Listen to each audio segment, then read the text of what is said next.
একটা ইউনিয়নে যদি আপনার 20 থেকে 25,000 ভোটার থাকে, তাহলে একটা ওয়ার্ডে সর্বনিম্ন 2,000 ভোটার আছে।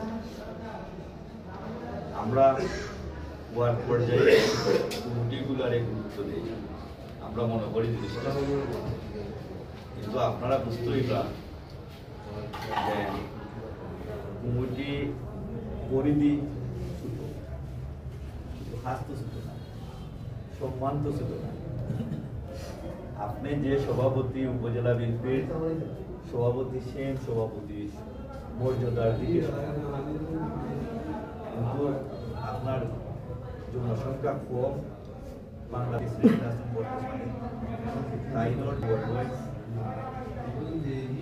বর্তমান আমেরিকার যে প্রেসিডেন্ট ডোনাল্ড ট্রাম্প যে নির্বাচিত হয়েছেন, তাইনেরও মর্যাদা সমান, একটু কম। আমরা যদি গরিব দেশের প্রেসিডেন্ট